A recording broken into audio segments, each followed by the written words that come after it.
All right. Well, Annette and Andrew were nice enough to ask me if I thought I could talk about big scary feelings for the month of October, and I'm excited to talk a little bit about that through this lens of this group.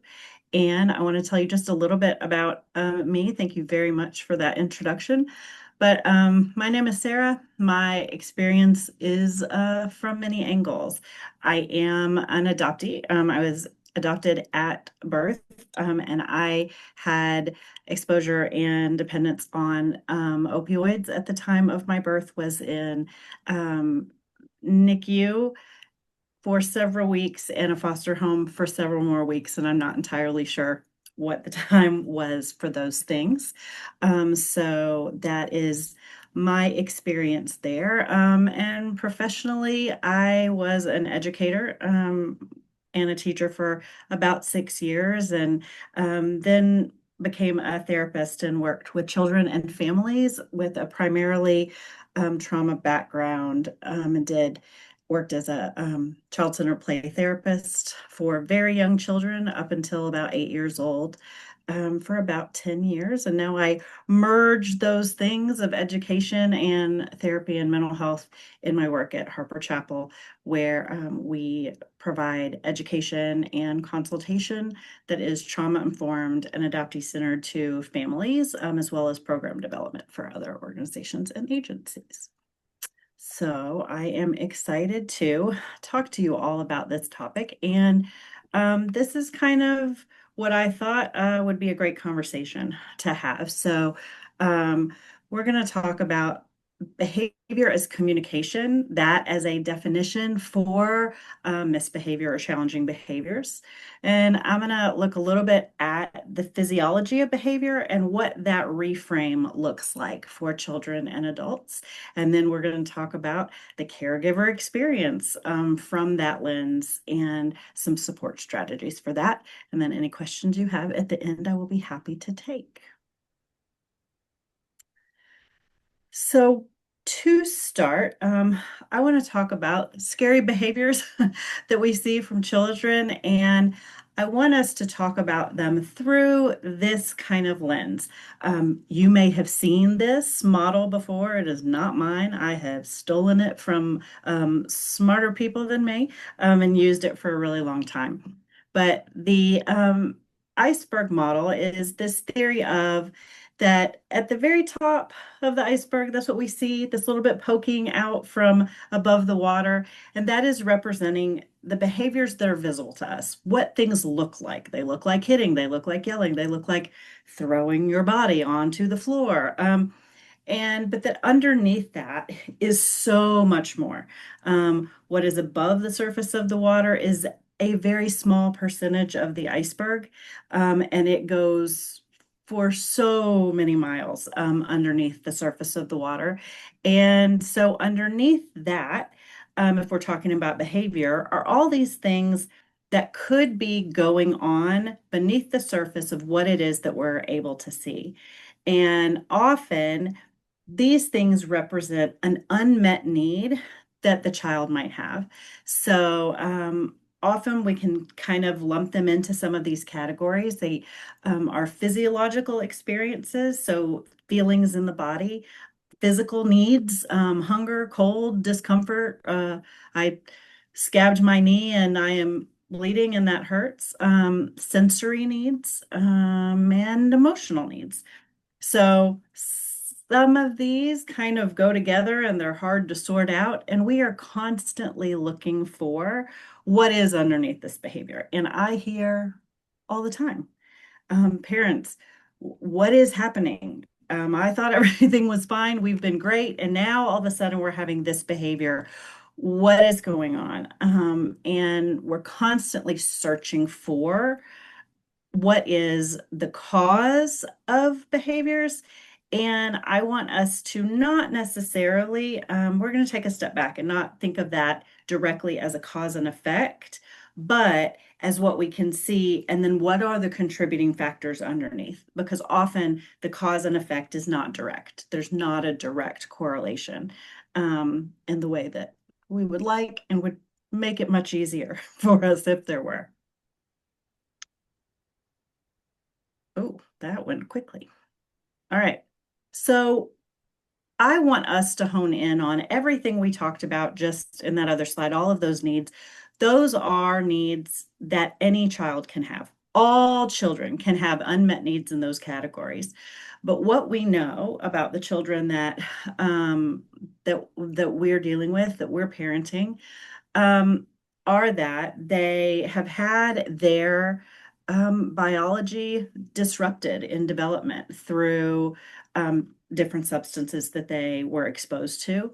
And if they have been in foster care or if they've been adopted, those also cause some physiological disruption that play a part in this child's experience. And so I want us to talk about just specifically the physiological reality of that.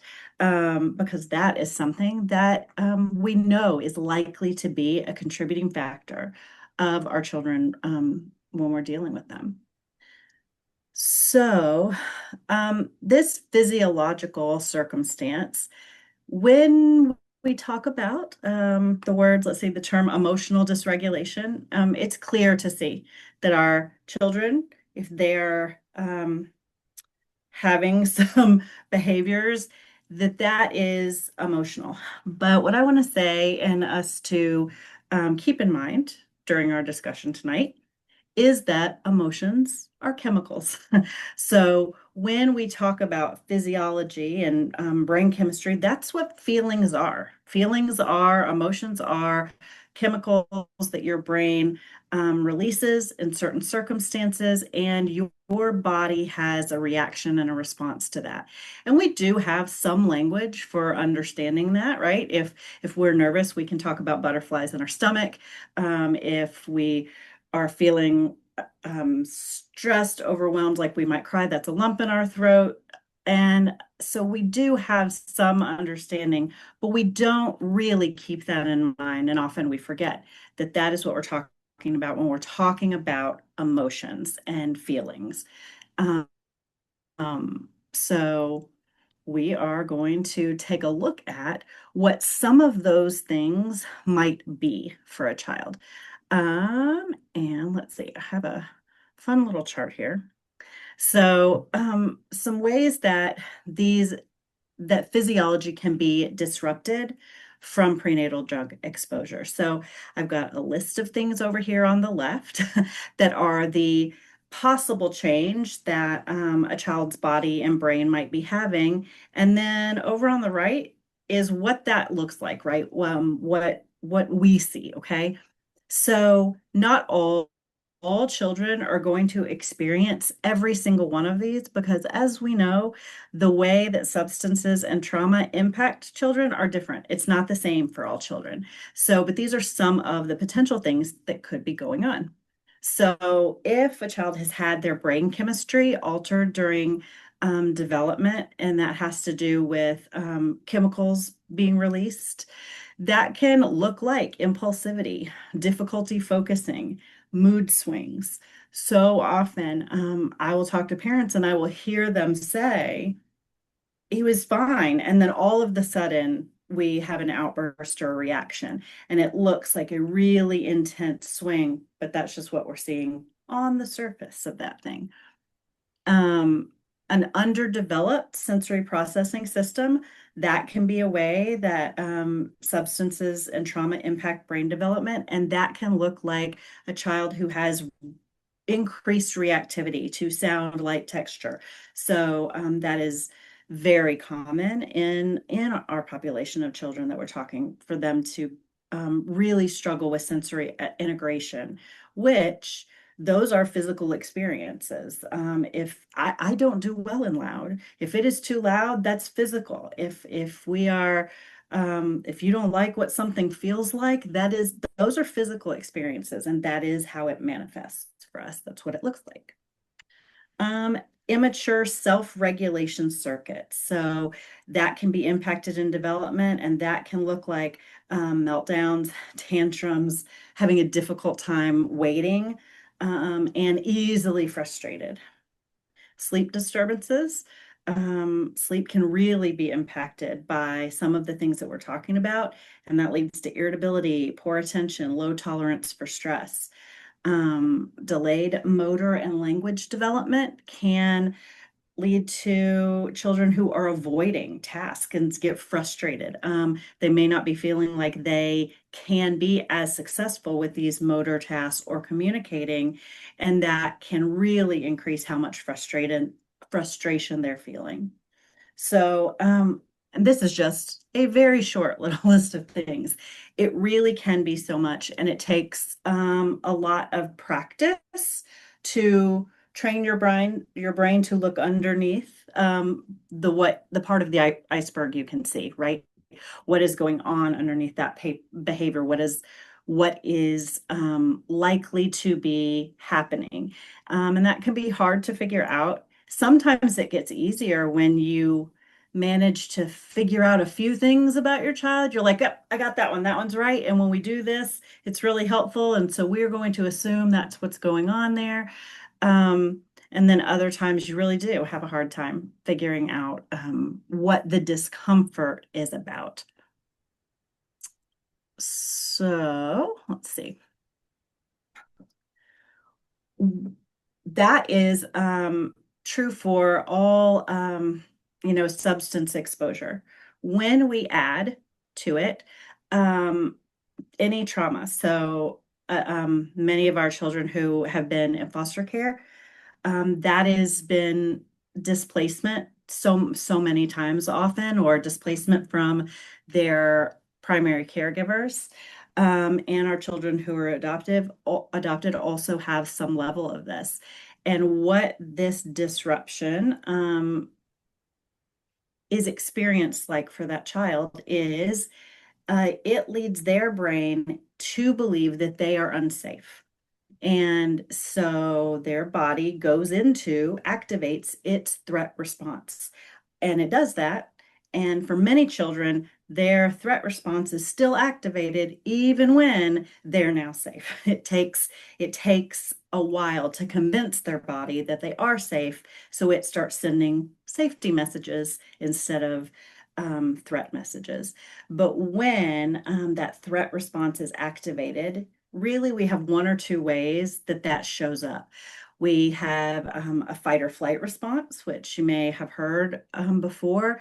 And in that response, that is your heart beats faster. Blood pumps to your extremities. Your muscles get tense because your body is preparing you to run away or fight a bear or a lion or whatever it is. That's what your body is doing. And you are often in a state of hyperarousal, which is taking in every detail of everything. And this is a physiological condition that all of us can have. All of us have this response in times of danger or intense stress, and then our bodies re-regulate themselves when the threat has passed. So for children who have had this experience during key parts of brain development, their nervous system, their brain doesn't shut off this threat response as soon as the danger is over. And sometimes they're still operating in this state, even when they don't need to be. The other option, when someone has a threat response, their threat response activated, is the freeze response. And that is a little bit of the opposite of those physiological things. Your heart slows way down, breathing slows down. Your muscles can become really loose, and you can sometimes, those children look like they'll throw their bodies around. It can be increased clumsiness, just less control of those muscles is what that can look like sometimes. And again, this is a very natural physiological response. There are times when your bodies should do this. I don't know which animals in the jungle I'm supposed to be really, really still for and not let them hear me, but my body would know, and it would slow its heart rate down so that I would be less likely to be identified. And that would be an appropriate time for this response. And then in the same way, those children, if their brain has activated this threat response, it can't always tell when it's safe and when it is not safe.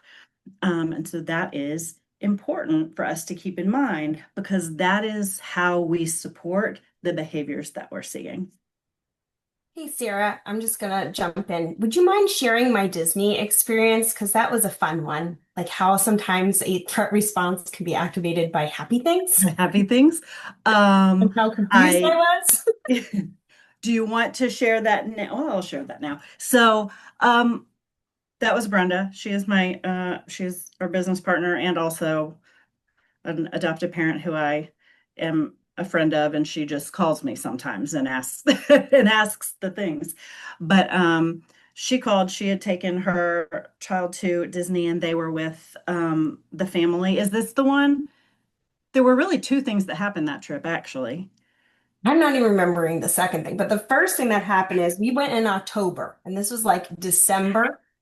And in October, we rode all the roller coasters and did all the things. He's 5. He was so excited to be tall enough. And then we get to Disney and we go on the same roller coaster. And it was like, it was Meltdown City in the middle of a line, you know. It was Meltdown City in the middle of the line. And I couldn't understand. We were just excited to get on this roller coaster. Like, what happened? And then after that, he didn't want to go on anything. Uh-huh. And So I was so she called confused. me. We were talking, um, and I will say I probably shouldn't tell anyone this conversation, but um, she didn't explain it like this to me. When she called me that night, she's like, "We have spent so much time and money to Disney, and it was not a fun day for anybody. Right? um, So that was very this true. has not been a fun day of vacation. What was I thinking?" And I don't understand it because he loved this. Like, why doesn't he like this anymore? So we talked about I said, oh, he probably does like it. But his system is on overwhelm. And so when your nervous system, and actually that leads us right into our next concept here, which I'll switch, I'll go ahead and move that slide. How much input, how much emotional input a nervous system can tolerate and still be functioning in a way that's working well in that environment, right? So, this is distress tolerance. These physical symptoms cause a feeling of physical distress, and that can happen even when we like what's happening. And so I'm going to use an adult response. Not there may be plenty of people here that are not married, so I don't want to like, but I'm going to use that as an example. I don't know if anybody is planning a wedding and they got to some point with the stress of that they were overwhelmed and snapped at people and not acting like them best self. But the stress from that event was absolutely something you were glad about, you were happy to be doing, and so our bodies, those chemicals that go off in stress and anxiety, our body doesn't differentiate those chemicals from things we like or don't like. And so that can be tricky. And a child having, I mean, an adult too, if I'm telling the truth, but we're talking about children. So a child who, um, and Brenda's son in this situation, he was on overload of adrenaline pumping chemicals. And and this can happen almost to, I mean, this can happen to any child. I've never met a parent anywhere who hadn't had the experience of their child not doing well on vacations, at school parties, at birthday parties, all of those things, because that excitement, which comes from something positive, is still sending the same sorts of signals to the body of stress. And so, if a child has those as their baseline, their body, they came into the world with their body already experiencing more of these than typical, then they reach their limit. They get overloaded with that. It's beyond their ability to cope well with much sooner. And this is one of the reasons that it can be hard to tell what things will your child will have a negative reaction to. Sometimes it's fine, sometimes they're fine, and other times they're not, and you can't always predict that. And really, that's because you can't tell under the surface how much they have that's fueling that. And the things that can make the temperature rise, right, that can add to those feelings of distress, some of those things I think are easily to recognize and be aware of. And you would know if a lot is going on, um, if there have been a lot of change, if you've had a lot of people over, if school just started, that's a big one, right? Like you can go, all right, these increased stressors obviously we're dealing with that. So it's not going to take much to be more than this child can handle. But there are things that can mean that we're getting closer to our limit that we don't always see. And development's a big part of that, right? So as children get older and they go through different development, that absolutely changes their brain chemistry. It changes what their body is feeling like. And those may be hard for you to know. Um, as these children become older children and teenagers, the change in hormones and development absolutely contribute to these things. So often, when we are talking about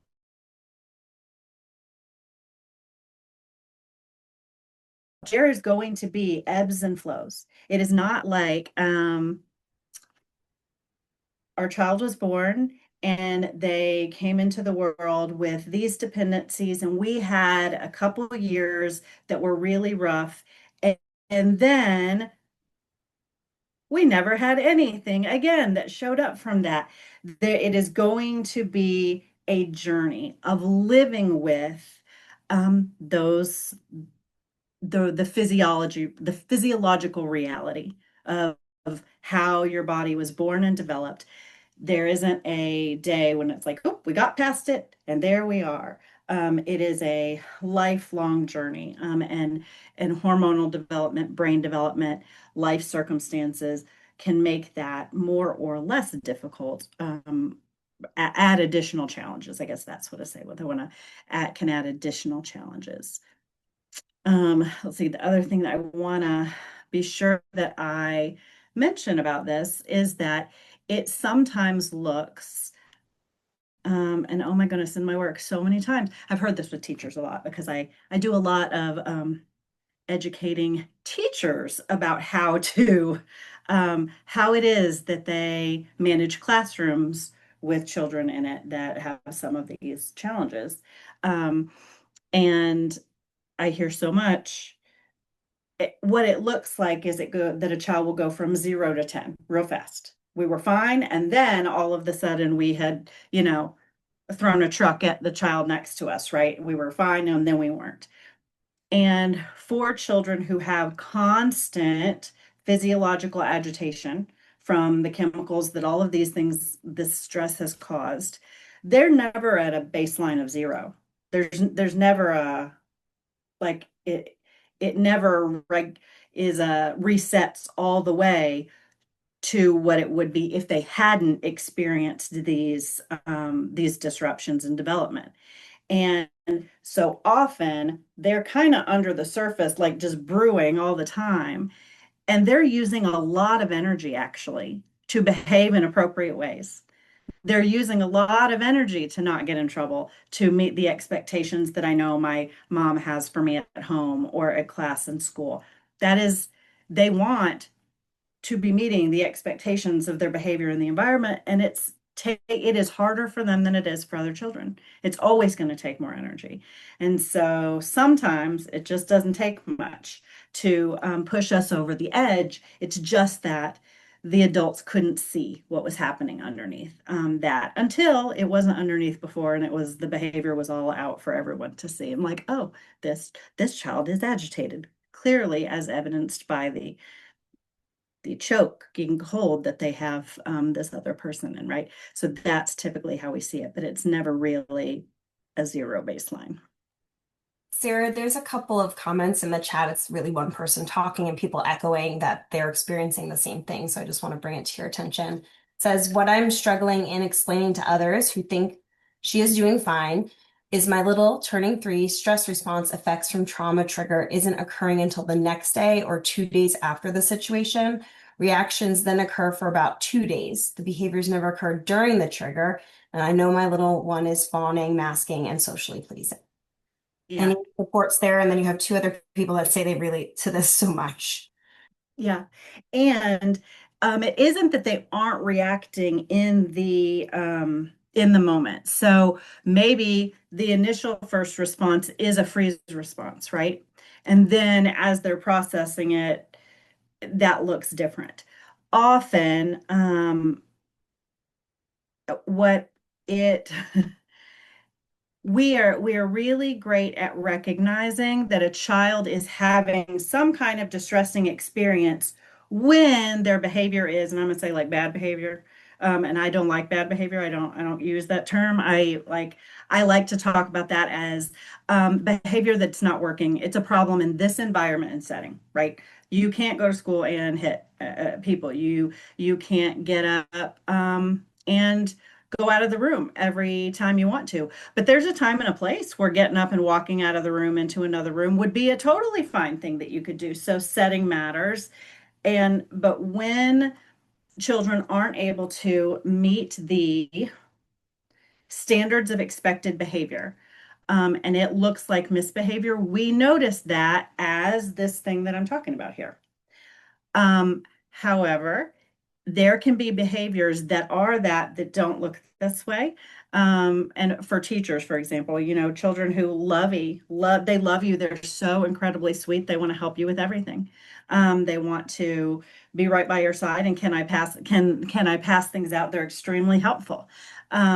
For children who have had trauma and have this fear response, one of the things that looks like is safety through keeping the adults around me happy with me. And so that is still a fear response. And so it is often we are assessing how children are doing by whether or not they're causing a problem in the environment. And that's not always the best source of information, right? So we've got to look at that whole picture. But there's very complicated about that, but I'm going to um, move on. Oh, I do want to say other things that do cause commonly this nervous system dysregulation are task demands. This is one that often I think people aren't always aware of. So having something asked of you, often children become extremely overwhelmed with that. And it just looks like, well, they don't want to do this. And sometimes they don't. Sometimes that is it. But also, being confronted with an ask that requires something of you causes a physical feeling. And if your body is already feeling extremely distressed, that can be more than you can handle. So I want to use an example from my own self. And of course, my disclaimer is my nervous system is never reset as a 0 because I came into the world um, with a dependence on opioids and all the things. So my hyper arousal is constant. But I, if I were 4, the ding of a phone with a notification would send me over the edge. I will not, if anyone here needs to call me, you need to know I keep my notifications off all the time. I can't keep notifications on because that ding is a task. There's a do this attached to it. And I have to brace myself to receive tasks. But I get to control quite a bit about that in my life because I'm 47 and control many things about my life and my environment. 4-year-olds, not so much. And so not only do children not know They're not aware of what things make them feel. They haven't figured that out yet. They're figuring that out, and you're on the constant hunt to try to figure it out to help them, and then learning how they cope with that throughout their lifetime. But children have the unfortunate circumstance of not having, they can't control their triggers. And when they run out the room, that's what they're trying to do. They're trying to meet the needs of their bodies, but they don't know how to do that in appropriate ways yet. And that's what we're looking for. Um, I want to read hey, Brenda, would somebody read through the questions and just kind of make sure There that was a clarifier there. So I thought one person was agreeing, but they were actually agreeing with you. So she said, sorry, my comment was to Sarah. Our son's been aggressive on the regular at his preschool. So they're having the opposite of keeping it in all day. So yeah. And as some children keep it in all day, the other thing about school that I'll just, um, school is hard because all of these things that we're constantly, all of us, trying to meet the needs of our body to feel okay. That's what we're constantly trying to do. And children are doing that too. They're not as skilled at it. They don't know yet, right? As much about themselves and what are good strategies. But at home, they have more control than they do at school to regulate themselves. So here is a fantastic example that I like to use. If I say to my child, hey, she's playing video games, she had a little bit to do that after we finished homework, she was doing something, and I said, you've got 20 more minutes to do that, and then we're going to wash hands. That's going to be it for the night. We're going to have dinner and do, our after dinner stuff. And she's like, okay. And I do my, hey, 5 more minutes, 5 more minutes. I'm going to come back in 5 minutes. So be aware. And then I come back in 5 minutes and I go, okay, it's time to say goodbye and turn this off and come wash your hands and have dinner. And she says to me, oh, I'm almost done, Robert. Can I have 2 more minutes? I'm probably, as a mom, going to go, yeah, okay, you can have 2 more minutes about that. And because what I mean, okay, she asked politely. That was a reasonable thing. I know from last time that she actually does, when I come back in 2 more minutes, go, okay, yeah, having control over that and not having that stark stop is helpful. So I say yes. That is not a thing that can happen at school. When you're managing an entire group of children and you're tasked with moving an entire group of children from point A to point B all day, there's more rigidity in that. And so it's a much more agitating environment just by the nature of children having less autonomy and ability to wiggle around in ways that would feel better. Which is hard, which is why working with schools and relationships with schools and teachers is vital, because they're often under-resourced and sometimes missing good information about what would be helpful. Um, Another thing that these children can be extremely sensitive to is discipline and rejection. So that being confronted with the unhappiness of an adult can cause an extreme reaction.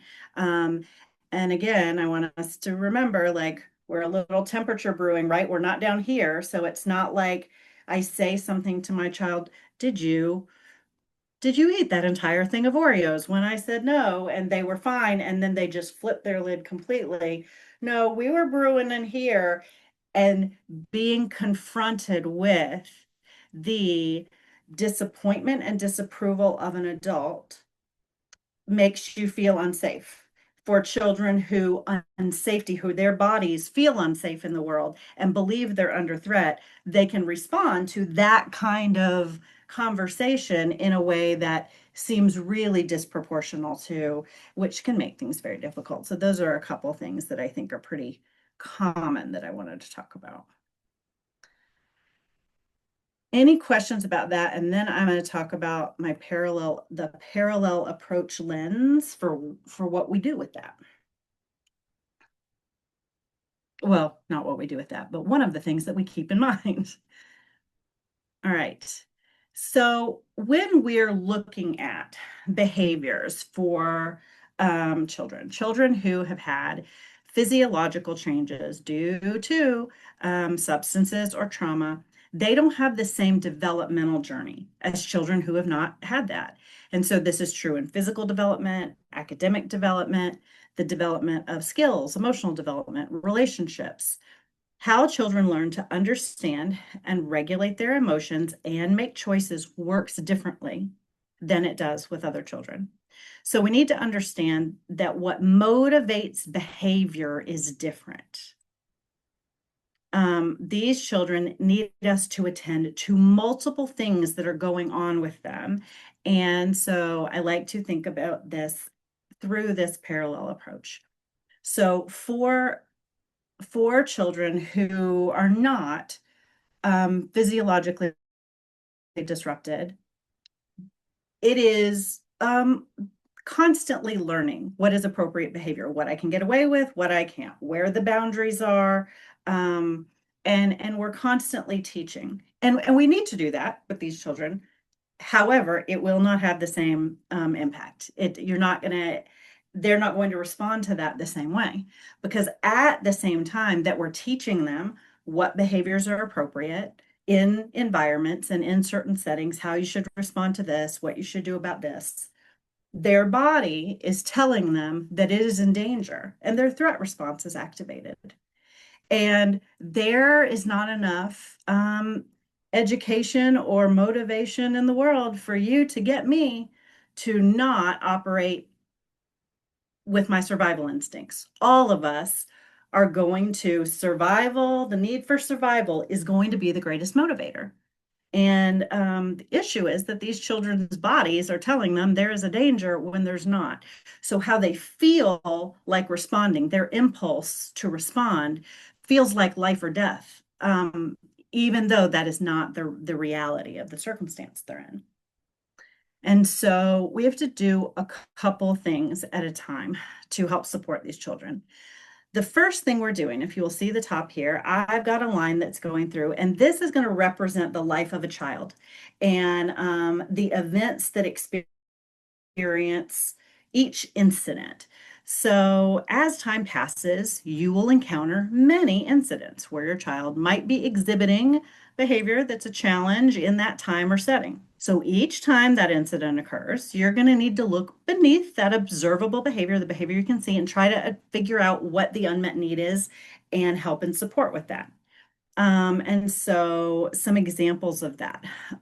If what I see, let's say I have a 4-year-old and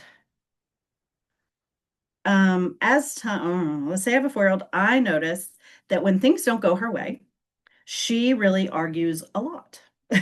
And it becomes more and more upsetting for her if she isn't able to convince me about whatever it is that she's wanting. She throws her body on the floor and she just cannot be reasoned with. She doesn't respond with anything I say. And when I tell her, it can't happen this way, when I explain using clear, direct language, that doesn't seem to make a difference. And I even try to tell her that maybe we can do that thing later. That doesn't seem to make a difference. But if I look beneath the surface at what's happening there, I can understand that that tantrum is discomfort. It is agitation in her body because her brain is not able to process and tolerate that disappointment and what that feels like. So the way I'm going to deal with that if is by doing things that calm her body. I'm not going to be able to reason with her about how she's feeling and hey, you can get this later. Her body is having a response. And before we can talk about that, we need to deal with the body, right? So I'm going to try several things that I know that calm. And I'm going to utilize strategies that don't escalate or agitate that moment. And I'm going to try to calm her body until we can deal with this clearly. And let's say after that, around that time, I start noticing that there's a real uptick in incidents like that. And I'm getting calls and text messages from her teacher at school.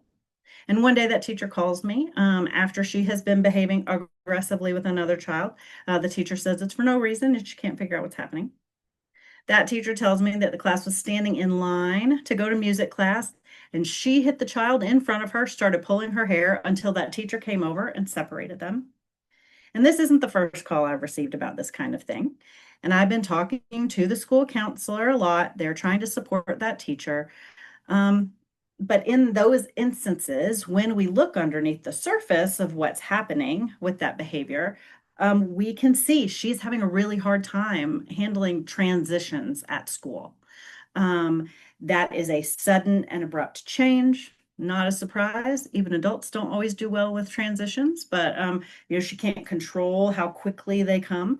And so that added stress is more than she can deal with. So we're going to figure out what she needs around transitions to help her body.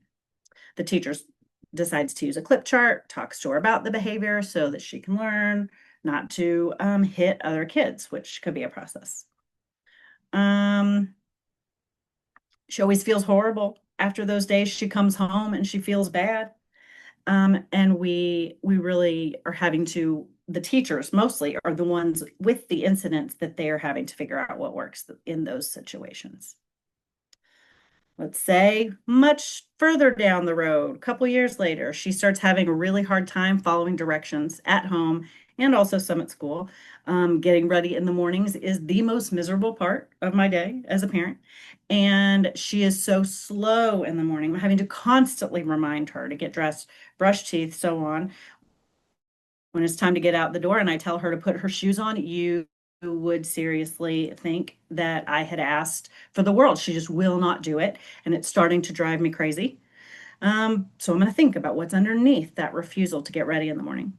And I'm reminded that her brain is sending signals to her body that she's unsafe all the time. Things are stressful at school. So that added worry that builds up as she's anticipating being at school in the morning is just more than she can handle. And I recognize that my sense of urgency in the morning and hurry, we got to get out the door is making everything worse. And so I'm really going to do things to help her body. I'm going to be calmer. I'm going to start reminders early, and I'm going to do things that are really, really calming in the morning. We're going to have calm lights. I'm going to have soothing music. I'm going to do all the things that I know could be calming for a nervous system since I know it's not doing well in the morning. So all of these specific are instances which, when they occur, you have to evaluate what behavior you're seeing and then also ask yourself, what is the need underneath this that's the one I need to try to attend to right now?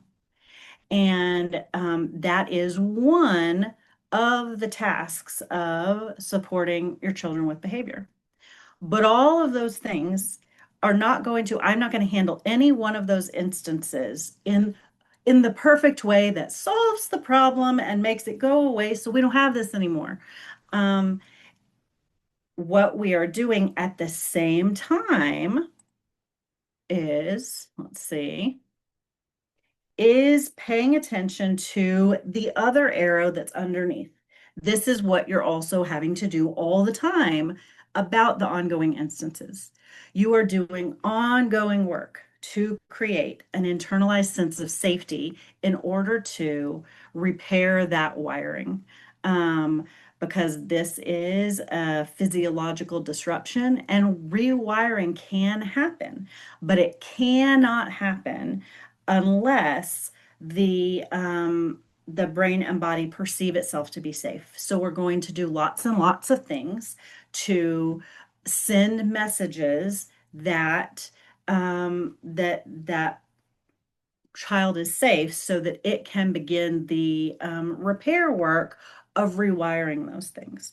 So when you think about challenging behaviors from these issues, you have the incidents that you're handling, and you also have to know you're playing the long game because it is developmental and things will get better.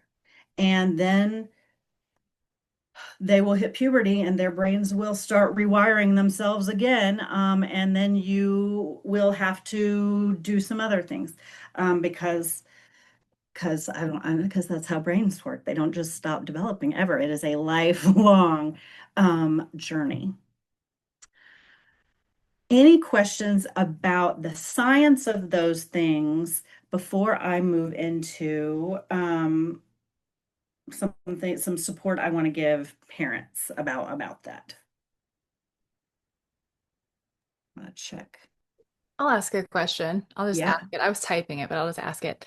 Um, so when we're doing this ongoing work of helping them understand that they're safe when Hmm. they're having big behaviors, or emotional outbursts and things like that, what does that look like in practice? Is it mainly just learning and knowing what helps your individual child feel safe and calm, and then applying that repeatedly in those times, and the consistency of that eventually helps rewire things, or is it something different? Yes. Okay. Yeah, it is. And that's one of the reasons that I don't go through like all the things. Like I thought about that. I It's made this unique, probably. presentation and then I had to whittle it down. And that is largely because, and the way I describe that is a toolkit. So there are a bunch of things that do create safety that lead to that over time. But they're really different Hmm. for depending on the child, and depending on, I mean, so many things. And so if I think therapy, OT, all of those things, play therapy is fantastic, or just having a consultant, or just one-on-one conversations. Like I could give you, if you sat down and talked to me for 30 minutes, um, I could information to be like, all right, start here. But once you have those toolkits explained to you and taught, you are trial and erroring until you see what is what's helpful. And then also to know that when you find something that works, your child will have a birthday or they'll start third grade or something, and none of the things that Yeah, worked before are going to work anymore. So right. you're going to go back to that toolkit and be like, what are we trying now? So learning as much as you can is the way to go. But because of that, I didn't want to go through it all. But there are Totally. things, and I can send some, I'm happy to share some ideas about that too. Sure. I So, think, I mean, I'll quickly share just really quick what I'm thinking about. My son is 3.5, and he is big into control lately, like really yes. does not want me telling him anything. I am not allowed to laugh. I am not allowed to smile at him. I am not allowed to sing. I am not allowed to do anything in his presence unless he asks for it. Um, so recently we've had some tantrums, and um, I figured out that when he's flipping out because I've asked him to clean up the bucket of crayons he Mhm. dumped out, and he's losing his mind. Basically, I can tell like he's left the Yes. building mentally. He's not hearing me. He's just losing his mind. If I bring him into his bedroom and turn off the light, turn on his night light, no matter the time of day, turn on the white noise, I just stand in the middle of the room and hold him, and I start talking really quietly and really slowly, almost like whispering in his ear. He'll all of a sudden like relax. And this is a weird one, but he wants me to sing Christmas carols. This is the only context that I'm allowed to sing. If I sing ho-hos for him, any Christmas song, he just relaxes. And I don't let him have his pacifier outside of his bedtime, but in those situations, I've decided he's allowed to have his pacifier because it's calming. Yeah.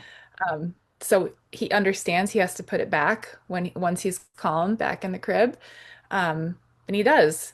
So we've done this 2 times now, and it's been successful, and it's kind of blowing my mind. So I was asking that more of as a clarifying Yeah. question, is that what you mean? Yeah, Like this thing and I figured out? there's I would two things I would say. One is probably most often the sensory things are gonna be what helps, Mhm. but that's gonna be child specific. Does your Right. child need more or less what sensory things? Because that's so child specific, but Hmm. sensory stuff for sure. Yeah. But then the one thing I I could say, like there is specific language that I can give about choices and all those things. But one universal rule or way to look at it is there is more emotion. If we remember that emotions are chemicals, that's what they are. Feelings are chemicals. Your child is having more feeling than you can handle. Hmm. So your response in the moment needs to be to remove as much feeling from that situation as possible. And so, like when you said you get really quiet, you get calm, right? We want to remove as much feeling as possible, even positive, happy feelings. So, if they start to do something correctly, when we're teaching, we rely on positive reinforcement. Good job. We do a lot of praise. No, no, no, no, no. Nope. No, no, no, no, no. Not then, because that's an emotion. We want to be as emotionally neutral as possible in that moment, um, and keep calm and language neutral. We are not disappointed in them. We don't want to because that guilt and we're not trying to guilt them, right? We're trying to motivate them to behave correctly, but that is our standard of correct that we're trying to teach them. And so there is a wanting to please us, and then guilt and panic if they know they're going to be unable to, that can escalate everything. Hmm. So that's not, we don't want to do any of that. It also is not a teaching moment. This is not a time to remind them what the expectation is. Remember, we do like, I don't know if you guys know this, but learning new things is not stressful. It's actually one of the most cognitively stressful things we can do is try to learn something new. And so, um, you're trying to teach them behavior and expectations, but it's not for those moments. That's for calm. So you focus everything on calming. We teach later. We teach it another time. Hmm. Um, so those are like general ways to look at the approach that I think apply to everyone, Yep. but the specific strategies and specific language would probably are going to depend on the circumstance. Is that helpful, That's Adrian? super helpful. Yes, I want to let you get to the other stuff too Okay. before we're out of time. Go right Okay, ahead. so sorry. No, Okay, I'm gonna it's go perfect. quickly. This one has a handout. So this part is for parents. We're talking about everything you can do, and it's going to be so specific to the child. But whatever it is that you're doing the work of co-regulation, right? So we have mirror neurons. If a 6 week old baby is crying, we instinctively know what we're going to do is pick up that baby and hold it close. And it calms that baby's heart and breathing through our heart and breathing. And that is actually work. That is physical labor. It is draining, it is exhausting, and um, helping children calm uses energy from our nervous system. So it is really important that we do things to take care of that. So it absolutely causes stress on our nervous system. It can be mentally exhausting, and it can also lead to further like actual health issues, anxiety, not sleeping, and all of those things escalate. So when we talk about parenting taking care of themselves, right, we want to engage in self-care that is nervous system repair for you. Um, the nervous system of a caregiver or parent is the most valuable resource that that child's nervous system has. And so taking care of yours, you've got to keep it in good shape the way you would keep any tool in good shape. And so that's what we want to focus on. And so we've got a couple main categories of things that we can do. And this is what I've got the handout for that you guys can send out and share. But but you want to do body-based regulation strategies. I won't explain all of these because you have them in the handout that explains how to do it. But just making sure that you're focusing on, often when we think of self-care, we think of things that distract us or make us happy. And there's a time and a place for both of those things. Everyone needs that. Parents need that. Caregivers need that. But those are not necessarily repairing a nervous system. And so that's what that handout is, information about nervous system. And anyone can reach out, and I'm happy to give more information about that. Some tips about those things that I think are important, whatever strategies you do because they work for you. Build those practices into your regular routine. They're cumulative. So if you're doing things to regulate, you don't have to wait until you're dysregulated to utilize those strategies. I used to, and I still do in moments of like extreme stress when I'm really struggling, I build those into my calendar. I will do something for 15 minutes in the morning, something for 10 minutes at lunch, and then something for like 30 minutes before bed because my body is needing that care. You can do these activities with your children. You should. It's great. It's great for attunement. It's great for connection. It's great for bonding. It is not repairing your nervous system probably adequately to do things with your children, because when you are doing it with your children, you're still doing the co-regulation work. You're being a parent, you're being a tool, you're giving of your energy rather than getting it back. So you do need some time where you're not being a parent, where you're going on walks or doing some breathing. And the most important thing is to remember that you are valuable. Your body is valuable. You deserve to feel as good as possible in your parenting, even in challenging times. That when we are talking about children who have had trauma, who have had come from hard places and have been exposed to substance, they are not struggling with behavior because you are not parenting right. They are struggling with behavior because of all the things that you know to be true about them, right? And so keeping that in mind is important. That is all for me. If there are any other questions, I'll stick around and obviously am available to help. And yeah, that's all. That's the end. And I will let you know, this is me. This is our website, which I will share. I'm Harper-Chapel Education and Consultation, and we work with to create programs and do trauma-informed support for families. And that's kind of all about us. That's how you can find us if you want to. Any other questions or not? There was a question in the chat about medication, just like what your opinion is about medication. They would prefer not to medicate. They really don't want to. Well, this is my answer to that is I'm not a doctor, so you should disregard everything I say. But my opinion is that you want to, all of us want to wait as long as possible, and you want to introduce as many medications as you need to. And so I think you want to try everything that you can possible. But, and I know like sleep is a big one. You're constantly having to weigh what is necessary.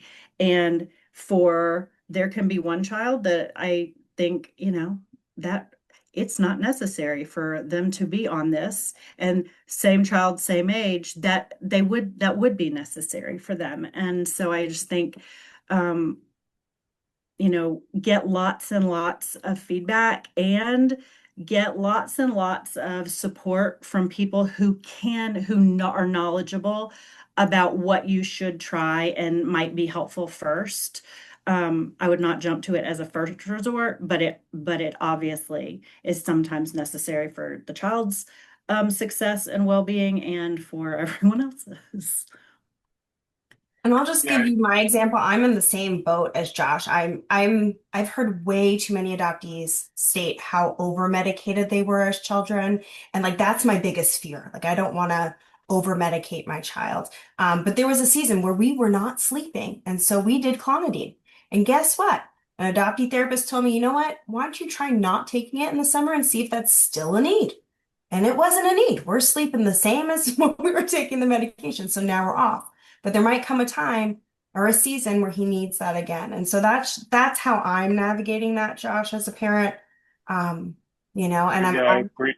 No, yeah, I appreciate that. I mean, that's why I'm here. I'm exploring absolutely every avenue possible.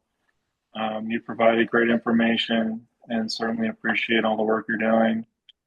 And that's my stance too. Wait as long as possible until it's absolutely necessary. There's so much unknown, and given the exposure, I don't want to just, at 5 years old, expose them to medication to, I want to give them tools and things they can use to avoid that. It is a journey. And there's never a time where you're like, oh, we did this, we figured it out. All the questions have been answered and now we're good. It's a journey and you're constantly having to reevaluate. And, one of the things I will say that I apologize if this is not a optimistic take. I say this a lot in my work, but it's a realistic one, I think. When we're talking about these children who were born, exposed or dependent or are unable to be in their biological families, we are dealing with children who we know they didn't get everything that they needed and deserved. Like we've got some things. So you're going to make some hard decisions. Do you wish that a 6-year-old or 7-year-old didn't need any medication and yeah, of course you did, but already we've had some not ideal things happen and sometimes that might be necessary. So, I think you don't feel guilty about looking for solutions and you're constantly reevaluating. And that's all you can do.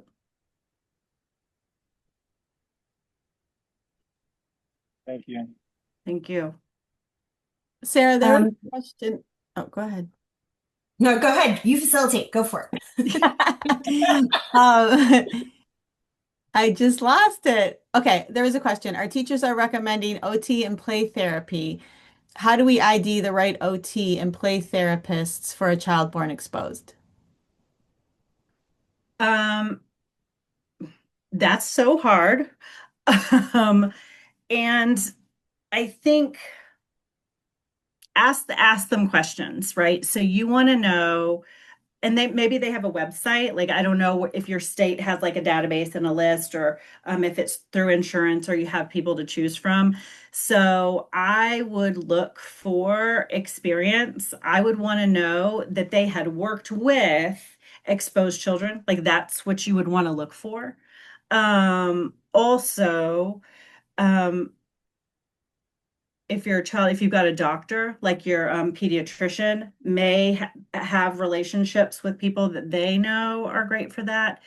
Um, Ask other people in the area, who maybe are, families that have been in similar situations. And if you don't have access to any of that, um, I mean, I know like that's a service we would help. We would help with that through consultatively, absolutely help you pick somebody and vet somebody if you really felt like you didn't know what you needed to do to make a good choice. Um, and I know there probably are other agencies or therapists that would help with that too. So One Do thing you mind? I'll Do you say mind? too is you could ask in our NAS support group. yes, You can just say, does anybody in this state, in this area, have a recommendation for a good OT that you're working with that you like? We get questions yeah, like that all the time in the support yep. group. Yeah, And I I can also add to have it. that. Go ahead, I can Josh. add, yeah, I can add to that. I struggled to find help for him. It was really difficult. I mean, I spent hours and hours on the phone. I finally landed at Cincinnati Children's in Ohio and just happened to stumble across their website. I checked their local children's hospital. Cincinnati has like an adoption clinic or adoption like program where they specifically specialize in helping kids with therapy And it just opened up an avenue because he was adopted. And there also is a database. What's who's got that posted on their website, Brenda? I can't think of it off the top of my I'll head. find it. I'll put it in there. It's Yeah, like we'll put it in the beyond group. words. Mhm. That is sir, people who have gone through training for adoption competency, and it's a database of providers. So it's therapists, it's got social workers, it's got some doctors. So anybody who kind of has that as a specialty, um, and I would ask if you go to a provider and you're in a place that has enough that you have choice. I would ask them if they have experience with NAS or adoption if you need it. If they say no, you keep looking. um, and not because that necessarily means they were bad, but one of the things that can happen um, is that you spend so much time educating that person that you're like so much of your time with them is spent teaching them what they need to know about your situation in order to be a good therapeutic resource. I'd like to add something too. Once you find someone and you've given it, a couple of sessions, if your gut's telling you it's not working, it's not working and it's not going to get better. I mean, I've had multiple children with multiple therapists, and I feel very blessed that the majority of them were incredible therapists and they did really good work. But the ones that didn't seem like they really got it or were really into what they were doing or were really into my kid, it never got better. I have a 3 session rule, which I think 3 sessions is about what it takes for for the therapist to get a feel about the situation and then have a direction. And so if in that amount of time you're not feeling a good therapeutic connection, you're probably not going to. I'm going to switch us over to another question that two people have. Any tips on when a child's response is physical and they're not going to stop in that moment until they let out all that energy and lose it? And you, as a parent, need to keep your own body safe, but you want your child to feel safe and comfort and support. How do you recommend handling those types of situations? Um, there is not a like there's not a great answer to this. That so I want to tell you that there is not a professional in the world in any capacity that can be like, here's what you do, and then they just won't need to be here's how you fix the physical thing. You're in for the long game with this one. So one of the things that can be really helpful is having physical alternatives that are available. So yes, do we want ideally long term for a child to not need to hit in order to calm the experience of their body? Yes, but we're not starting with let's not hit. Let's start with mom's not for hitting. You may do this or this. And so whatever the physical things are, and this is OT and sensory can really help for this. So often hitting is like if you think about, I talked about the blood pumping, heart's bumping blood into big muscles so that you can, fight a lion or whatever it is. There has to be a way to get that tension out. So often we talk about a child's being aggressive, but what we're looking at is tension that they are needing a place for. So having an appropriate way for that, having things that you can hit, having things um, that can be destroyed as alternatives. Um, I myself am a fan of cardboard egg cartons because that feeling of pulling the tearing has a muscle joint thing that's similar. So whatever it is that feels like the aggression that your child usually goes to is pretty good information about what their body needs, and try to find alternatives for that and set boundaries and know that the first time you say, I can see you're mad, mom is not for hitting. You may hit this or you may do this. They are not going to go, okay, I choose this. It is a process of teaching and redirecting those things. So there are options, but there is not anything I have that was like, here's what you should do to make this problem stop happening at your house. Like there's not a button to solve that quickly. But keep yourself safe, have things that they can do, have those things easily, like that you can get easily. Thank you, Sarah. Can you speak to attachment disorder and adoption? Um, I can. Um, One thing I will say about attachment disorders, this might get me, I don't know, strung up. But I am a believer that adopted children do not have disordered attachment. They have exactly the appropriate response to attachment given the circumstances. That's not disordered. And so I think the goal needs to be attunement. The goal is all of the attunement things.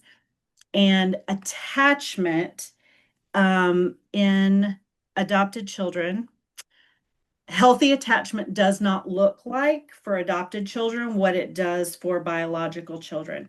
And we tend to, what we use for looking at success doesn't always necessarily even mean success. We kind of think if we have a child that isn't acting out behaviorally and they seem to love their parents, that that's a sign of a healthy attachment. And it isn't necessarily because adoptees have fawning response as a threat response, and being happy and being able to have love is not necessarily an indicator of a healthy attachment. So I think we want to focus on attunement and know that the child's reaction and response to attachment they can't control, and neither can you. And you can do all the right things. And for example, I was one of four adopted children in my home, and I was very strongly attached to my adopted parents. And my brother and sister were not. They had very healthy relationships. They loved my parents, but they did not attach in the way I did. And parenting was exactly the same. But there are reasons why they responded to that differently than how I responded to that. And so I think the goal is the focus is on attunement. And the focus on how the child attaches, I think is missing the need. That's complicated. I'm sorry, I could teach a whole class on that. So kind of add to that. I mean, what I'm gathering is like, what do you mean like the attachment? So could it very much be like they attach to one parent more than the other, meaning they express more emotions when dad around versus when mom's around, even though they're equally around the same amount of time? Begging you to teach that class. I'm working on that class. Yeah, that Yes, is. sorry, I know we're over on time No, there. I I'm sorry. just I talk too much. I should hush. Thank you all very much. Sarah, so Yeah. we have your information here, Yep. and anyone who has registered for this Insights Live presentation will be getting these slides and the handout in an email within the next couple of days. Mhm. Do you mind if anyone emails you or, if they have further questions? This Absolutely, is they just can. Yep. Yeah, anybody can reach out to us and me. We've on socials or on this slide, which will come, is the QR code to our website, which you can sign up for our newsletter and also send an information request to connect that way if you'd like to. perfect because you've given us a lot to think about, and I'm sure we'll have more questions. Thank But you for having me. oh, this was wonderful. I think we all got quite a lot out of it, and especially hearing from someone who's been through what our children have and is a success is always just so hopeful. I know for me and others as well.